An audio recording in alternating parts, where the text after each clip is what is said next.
요한복음 10장 28절로 29절 두 절 말씀 우리 함께 한 목소리로 함께 읽겠습니다. 내가 그들에게 영생을 주노니 영원히 멸망하지 아니할 것이요 또 그들을 내 손에서 빼앗을 자가 없느니라. 그들을 주신 내 아버지는 만물보다 크심에 아무도 아버지 손에서 빼앗을 수 없느니라. 아멘.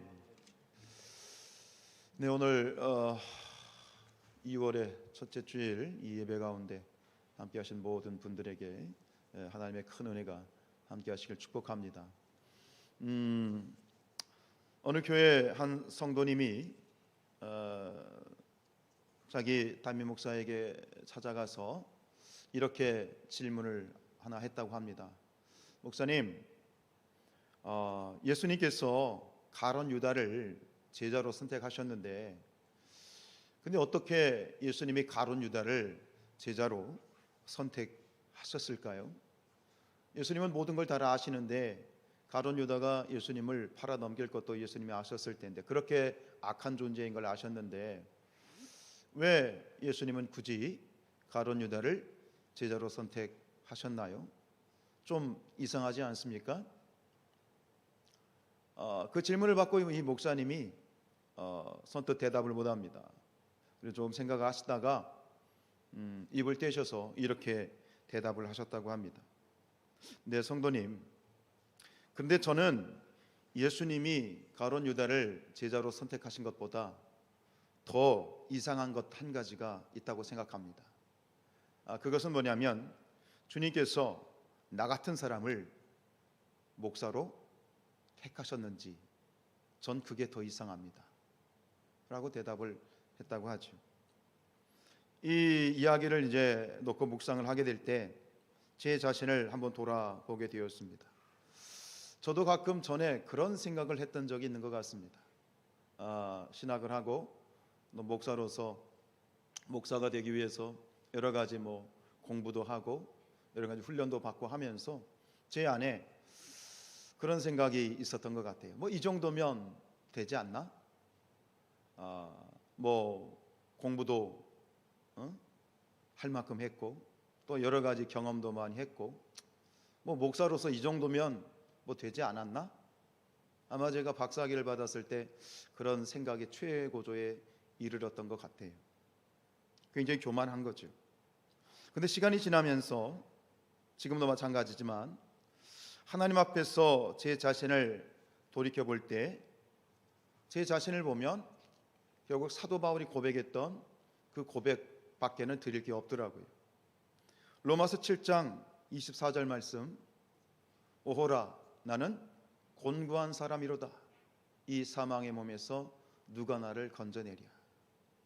사실 이것이 하나님 앞에서 제가 드릴 수 있는 고백인 것 같아요.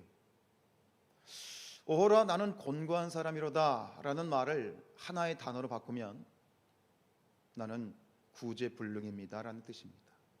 나는 구제불능입니다.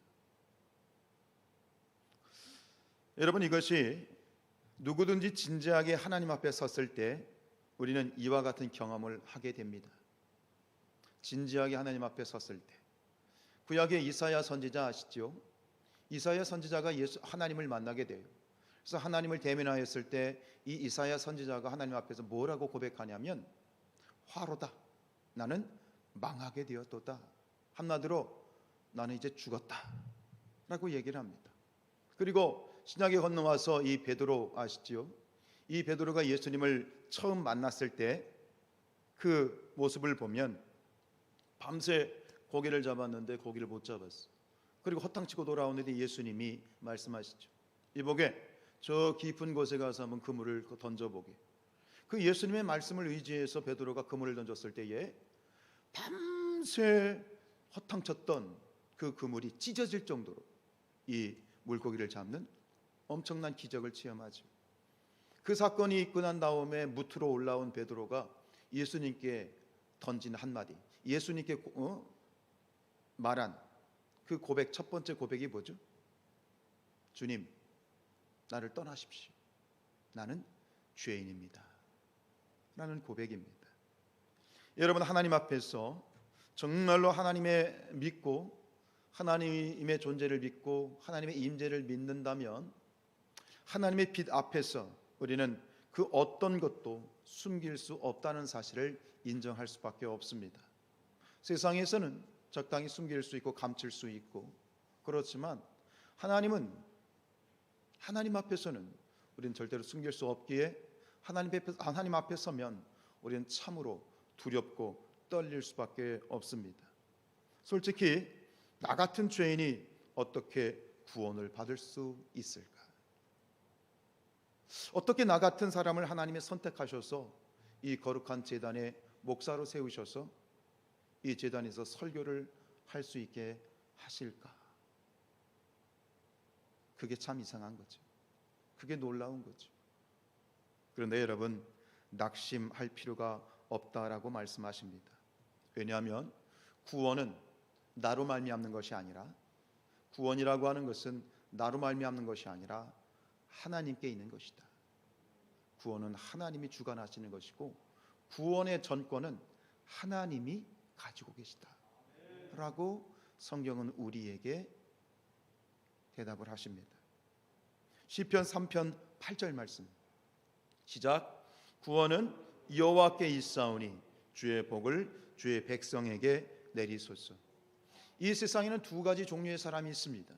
하나는 구원받은 죄인이 있고 하나는 구원받지 못한 죄인입니다. 여러분, 우리는 모두 다 연약한 죄인이에요. 그런데 다른 것이 있다면 우리는 하나님의 은혜로, 하나님의 사랑으로, 하나님의 자비로 구원받았다라는 것, 그것이 차이이지 우리는 여전히 우리의 현재 삶의 모습이나 우리의 모습은 구제불능이에요. 지금도 우리는 구제불능이에요. 인정하십니까? 우리가 하나님 앞에서 예배하고 하나님 앞에 서서 거룩한 그리스도인으로 살아간다고 그래서 우리가 세상 사람들하고 크게 다른가요? 우리의 모습이 저들과 크게 다른가요? 여전히 우리는 구제불능이에요. 차이가 있다면 하나님이 우리를 구원하셨다는 것, 하나님의 은혜로 우리가 구원을 받았다는 것이지, 우리의 인간적인 모습은, 내 개인적인 모습은 여전히 구제불능이에요. 여러분, 자신 있게 우리는 하나님 앞에서 우리의 모습이 여전히 죄의 때지만 그러나 하나님 앞에 담대히 나올 수 있는 것은 우리는 구원받았습니다. 하나님의 은혜로 구원받았습니다. 다시 말하면 이제 우리는 마귀에게 소속된 존재가 아니라 하나님께 소속된 존재다, 하나님께 속한 자다, 이 말입니다. 우리 이사야서 43장 1절 말씀 읽습니다.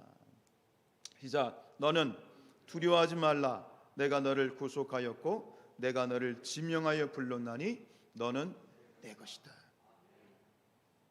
여전히 구제불능이지만 그러나 우리의 희망이 있고 우리에게 기쁨이 있고 복음이 있는 것은 우리는 하나님께 속한 자들입니다. 그것이 우리가 구원의 근거이고 우리가 천국에 갈 수 있는 근거가 되는 것이죠. 여러분, 더 이상 두려워하지 마십시오. 우리는 하나님의 것입니다. 우리는 하나님의 소유입니다. 하나님은 우리의 아버지 되십니다. 이 하나님을 아버지라 부르는 자들에게 주시는 놀라운 약속의 말씀이 있는데요, 그것이 오늘 우리가 읽었던 요한복음 10장 28절 29절 말씀이에요. 우리 같이 한번 다시 읽어볼까요? 시작. 내가 그들에게 영생을 주노니 영원히 멸망하지 아니할 것이요 또 그들을 내 손에서 빼앗을 자가 없느니라. 그들을 내 손에서 빼앗을 자가 없다. 근데 29절에 가면 또 한 번 반복이 되죠. 29절 시작. 그들을 주신 내 아버지는 만물보다 크심에 아무도 아버지 손에서 빼앗을 수 없다. 이게 우리의 이 자신감이에요. 그 누구도 하나님께 속한, 이제 우리 하나님의 소유가 된 우리를 그 무엇도 그 누구도 빼앗아 갈 수가 없다, 이 말이에요. 이것이 복음이에요. 이것을 마음에 새겨야 돼요. 여러분, 어린아이가 어떻게 자라납니까? 아이가 태어나면 그저 하나의 핏덩어리에 불과해요. 자기 힘으로는 살 수 없어요. 태어난 아기는 하나의 핏덩어리예요. 그냥 냅두면 죽어요. 근데 그 핏덩어리 같은 이 한 아이가 어떻게 자라나서 사람 구실을 할 수 있습니까? 왜요? 어떻게 해요? 어머니의 손길이 있기 때문이에요.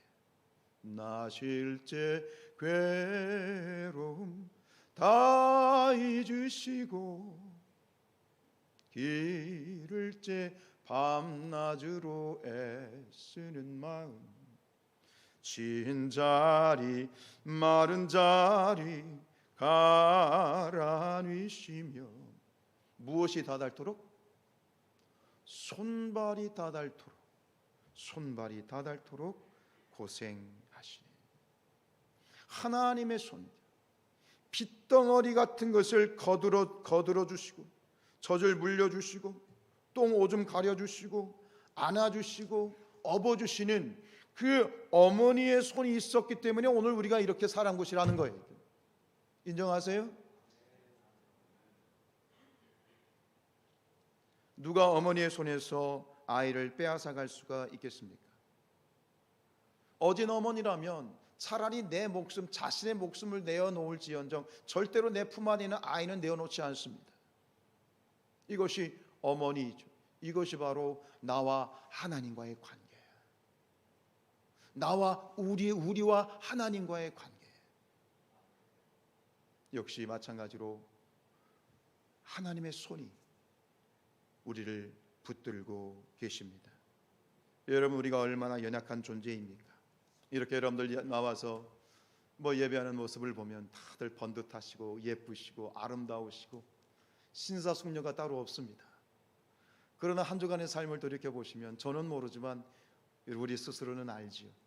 우리가 얼마나 연약한 모습으로 한 주간을 살았는지 다른 사람은 몰라도 나 자신은 알지요. 우리는 그렇게 어린 심령을 가지고 있어 어린아이와 같아요. 연약하고 연약한 이렇게 연약한 우리가 어떻게 하나님의 뜻대로 살아갈 수 있고 어떻게 우리가 구원을 완성해 갈 수 있겠습니까? 그 이유는 오직 한 가지, 하나님 아버지의 손이 있기 때문입니다. 하나님의 손이 우리를 붙들고 계시기 때문입니다. 우리로 말미암아 우리가 목이 말라 죽어갈 때 생명수를 우리에게 주셔서 마시게 하시고 우리가 양식이 필요할 때 생명의 떡을 우리에게 주셔서 우리가 힘있게 다시 일어날 수 있게 도와주시고 우리가 시험에 빠지려고 할 때 우리를 시험에서 이끌어 주시고 그래서 마침내 멸망의 자리가 아니라 하나님의 나라로 갈 수 있도록 우리를 이끄시는 하나님의 손길이 있기 때문입니다. 빌립보서에서 사도 바울은 이렇게 고백합니다. 빌립보서 4장 13절 말씀 시작. 내게 능력 주신 자 안에서 내가 모든 것을 할 수 있느니라. 내게 능력 주시는 하나님의 손길이 있었기 때문에 내가 이렇게 서 있을 수 있다 이 말입니다. 한 번은 예수님께서 밤에 물 위를 걸어서 제자들에게 나아가셨던 사건이 있지요. 캄캄한 밤에 갑자기 이 제자들이 타고 가는 배 앞에 한 사람의 형상이 보이는 거예요. 제자들이 아주 기겁을 합니다. 바다에 사람이 누가 걸어오네? 유령. 기겁을 할 때에 그것이 예수님이라는 사실을 알고 제자들이 안도를 하게 되는데 그때 성질 급한 베드로가 예수님께 뭐라고 말씀드리냐면 예수님 저를 불러주십시오. 저도 예수님처럼 바다 위를 걷고 싶습니다. 그 예수님이 베드로를 그래 와라. 그러자 놀라운 일이 벌어집니다. 베드로가 바다를 걷기 시작합니다. 뚜벅뚜벅뚜벅. 그런데 얼마 지나지 않아서 이 베드로가 자기 발밑을 보게 되고 결국 마음의 두려움이 찾아오자 그 물속으로 쑥하니 빠져 들어가게 돼요. 그때 예수님의 모습을 이렇게 성경은 기록합니다. 우리 마태복음 14장 31절입니다. 시작. 예수께서 즉시 손을 내밀어 그를 붙잡으시며 말씀하셨습니다. 예수님의 물속에 빠져가는 베드로를 한 예수님의 손으로 건져내신 것이죠. 하나님의 손길이죠. 이것이 우리 신앙의 체험입니다. 우리가 살면서 경험하게 되는 간증은 바로 이런 것이죠. 물속에 빠져가는, 그래서 결국 물속에 빠져 죽을 수밖에 없는 나를 건져주셨던 그 주님의 하나님의 손길을 우리가 체험하는 것, 이것이 우리의 간증입니다. 아마 여기 계신 우리 어르신들, 장로님이나 오랜 동안 신앙생활 하신 우리 성도님들은 아마 이러한 경험들이 많이 있으실 거예요. 나를 붙잡아 주셔서 나를 건져 주시고, 육신의 질병으로부터 마음의 상처로부터 여러 가지 상황과 여러 가지 사건으로부터 나를 붙잡으셨던 그 주님의 손길, 그 손길에 대한 간증이 아마 있지 않을까 싶어요. 예레미야를 보면 구약의 예레미야 선지자가 한 번은 어느 곳을 가는데 그 예레미야 선지자가 간 곳이 마침 토기장이가 그릇을 만드는 그런 곳에 가게 되었어요. 토기장이가 앉아서 이제 진흙으로 여러 가지 그릇을 만듭니다. 이런 모양의 그릇, 저런 모양의 그릇을 만들어요. 그래서 만들다가 잘못된 이 토기장이가 딴 생각을 했는지 그 그릇이 잘못된 거예요. 이 모양이 파손된 거죠. 일그러졌어요. 깨어졌어요. 자, 그러면 이 토기장이가 만들다가 파손되어진 그 그릇을 토기장이가 어떻게 합니까? 버리나요? 그렇지 않죠. 그 그릇을 다시 모아서, 파손된 그 그릇을 다시 모아서 다시 빚습니다. 토기장이는 자기가 원하는 것이든 어떤 것이든 다시 만들 수 있습니다. 마찬가지로 하나님이 바로 우리의 인생의 토기장이시다. 예레미야는 그 장면을 보면서 그 사실을 발견하고 기록하고 있는 거예요. 하나님은 우리를 빚으시는 토기장이시다. 그래서 예레미야서 18장 6절에서 여호와의 말씀을 듣습니다. 예레미야서 18장 6절 말씀 시작. 여호와의 말씀이니라. 이스라엘 족속아, 이 토기장이가 하는 것 같이 내가 능히 너희에게 행하지 못하겠느냐. 이스라엘 족쇄가 진흙이 토기장의 손에 있음 같이 너희가 내 손에 있느니라. 여러분은 토기장이신 주님의 손에 있는 존재들입니다. 무슨 얘기예요? 아무리 우리가 연약하고 아무리 우리가 이 죄된 세상에 살면서 죄악에 부딪혀 파손되고 깨어지고 일그러졌다 할지라도 주님은 그런 일그러지고 파손된 그러한 우리의 모습이 전혀 문제될 게 없어요. 하나님께서 그런 일그러지고 파손된 그런 그릇을 다시 주님의 손에서, 하나님의 손에서 다시 빚으셔서 좋은 그릇으로 우리를 다시 새롭게 빚어 가신다. 그렇게 우리를 사용해 가신다, 이 말입니다. 여러분, 너무 실망하거나 낙심하지 마시기 바랍니다. 혹시 여러분 지금 내 인격에, 내 삶에, 내 인생의 어떤 부분에 파손된 부분, 깨어진 부분이 있어서 자칫 낙심하고 실망하고 있다면 걱정하지 마시기 바랍니다. 하나님의 손에 나 자신을 맡겨 드리시기 바랍니다. 주님께서 다시 우리를 빚어 주시는 거죠. 다시 우리를 하나님의 손 안에서 우리를 회복시켜 주십니다. 참 사람이 그렇습니다. 인간이 연약하지만 또 뭐가 강하냐면 자존심이 강해요. 그래서 자존심이 강한 사람들의 특징이 뭐냐면 한번 깨어지면 모든 게 끝이라고 생각하는 거예요. 그것도 교만이거든요. 아니에요. 하나님의 손에 내어 맡기십시다. 지금은 일그러지고 깨어지고 참 보잘것없는 그런 모습으로 우리가 일그러졌다 할지라도 하나님께 내어 맡기면 하나님이 좋은 그릇으로 우리를 회복시켜 주신다. 믿으시기를 바랍니다.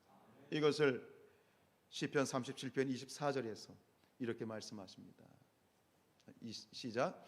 그는 넘어지나 아주 엎드러지지 아니함은 여호와께서 그의 손으로 붙드심이로다. 우리가 넘어질 수 있습니다. 엎어질 수 있습니다. 실수할 수 있습니다. 그러나 다시 일어날 것입니다. 다시 회복될 것입니다. 다시 달려갈 것입니다. 왜요? 하나님의 손이 우리를 붙들어 주시기 때문입니다. 여러분들의 개인의 인생을 하나님이 붙들어 주십니다. 회복시켜 주십니다. 일으켜 주십니다. 이 성산교회를 하나님이 붙잡아 주십니다. 이 성산교회가 다시 회복될 것입니다. 이 성산교회를 하나님의 아름다운 그릇으로 다시 이 땅 가운데서 사용하실 것입니다. 왜요? 하나님의 손이 붙들고 계신 거예요. 하나님의 손이 있기 때문에, 하나님의 강한 손이 저와 여러분들을 붙들고 계십니다. 하나님께서 모세에게 이렇게 말씀하셨습니다. 우리 민수기 11장 23절 말씀입니다. 시작. 여호와께서 모세에게 이르시되 여호와의 손이 짧으냐 내가 이제 내 말이 내게 응하는 여부를 보리라. 하나님의 손이 절대 짧지 않다. 하나님의 손이 짧지 않다는 말은 뭐예요? 하나님의 손길이 미치지 않는 곳이 없다라는 말이에요. 때로 우리는 하나님이 너무 크게 느껴져, 너무 멀리 있는 것처럼 느껴져. 내 어떤 작은 고민, 내 작은 마음의 상처, 내 작은 어떤 이러한 어떤 작은 일들은 하나님의 관심 밖에 있는 것처럼 느껴질 때가 있어. 하나님의 손길이 미치는 곳이 없다는 얘기는 무엇입니까? 이 성경에서 하나님은 옛날 애굽이나 바벨론이나 파사, 로마와 같은 큰 나라의 흥망성쇠를 주관하셨던 손입니다.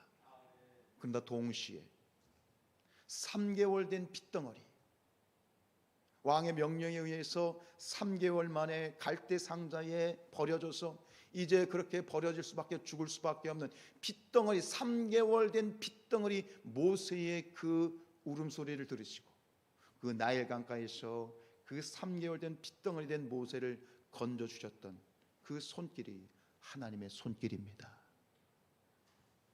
하나님께서는 이 은하계와 우주 삼라만상을 주관하십니다. 동시에 이제 봄이 되어 저 공원에 자라는 작은 새싹 하나도 하나님의 손길이 어루만져 주셨기 때문에 그 새싹이 돋아날 수 있는 것이다. 우리 하나님의 손이 미치지 못하는 곳이 없습니다. 아무리 높거나 아무리 깊을지라도 하나님은 그곳에 계십니다. 우리가 아무리 깊은 저 죄악의 구렁텅이에 빠져 있다 할지라도, 저 깊은 구렁텅이에 빠졌다 할지라도 낙심할 필요가 없습니다.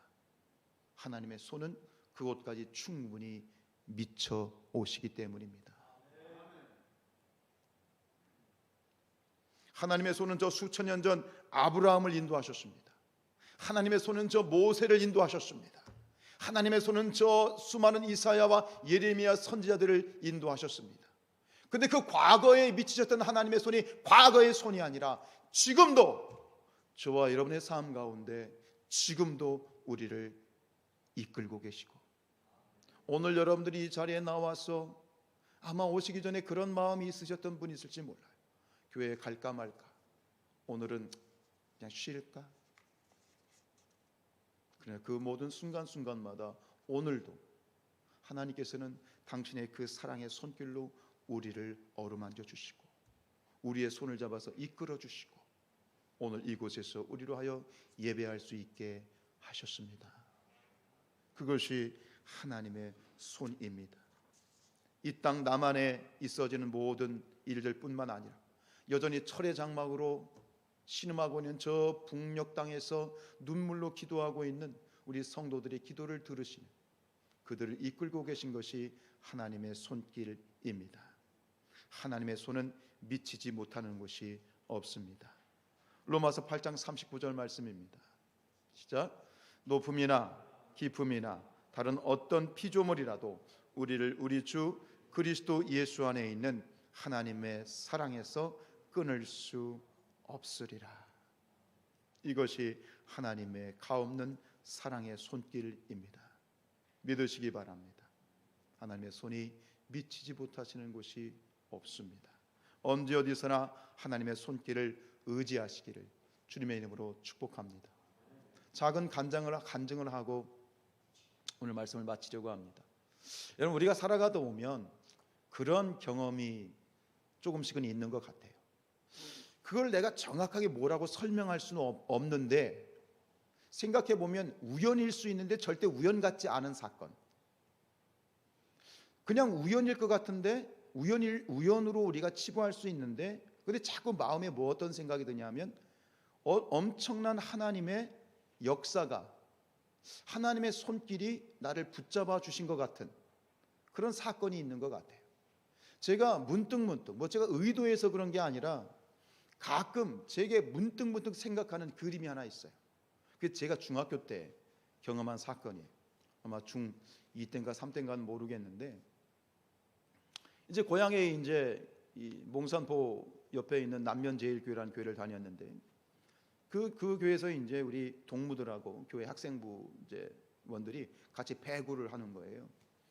근데 이렇게 교회 마당에서 배구를 하다가 공이 좀 멀리 갔어. 그래서 제가 그 공을 잡는다고 막 뒷걸음치다가 이제 길을 넘어서 어느 밭에까지 이르렀는데, 공을 딱 잡는 순간 몸이 툭 하고 떨어지는 거예요. 공을 잡는 순간 뭔가 그냥 쑥 빠지는 거예요. 그게 무슨 운동이냐면 그게 생강굴입니다. 여러분 아십니까? 생강굴. 제가 이제 고향에는 생강을 많이 키우니까 요즘은 그 저온 저장고라고 해서 농촌에 보면 그냥 이렇게 큰 건물에 냉장고처럼 좋은 저장고가 있어서 관리를 하지만, 옛날에 그런 게 없잖아요. 그러니까 가을에 늦게 생강을 캐서 그걸 갖다가 저장을 하는데 땅 속에 보관을 했어요. 그 천연 저장고죠. 그리고 이게 어떻게 생겼냐면, 뭐 아시는 분들은 아시겠습니다만 수직으로 10m 이상을 파요. 쭉 10m로 수직으로 10m를 파고 내려간 다음에 땅굴처럼 가지를 만드는 거야. 밑에다가 몇 개 이제 가지를 만들어 놓고 거기다가 생강을 내려서 겨우내 보관했다가 봄에 이제 비쌀 때 그걸 파는, 그것이 이제 적인데, 바로 제가 어디에 떨어졌냐면 그 생강굴에 떨어진 거예요. 딱 떨어지는 순간 죽었구나. 내가 지금 생강굴에 떨어졌어. 죽었구나 했는데 뭔가 탁 걸리는 거예요. 죽었구나 했는데 탁 걸려.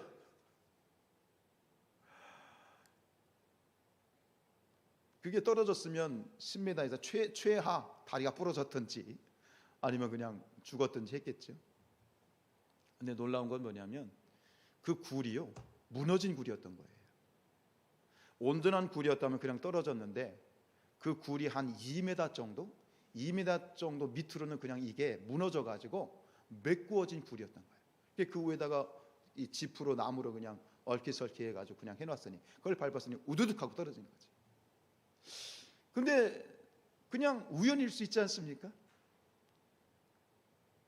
그냥 무너진 굴이고, 그냥 다행히 제가 거기에 떨어진 거고.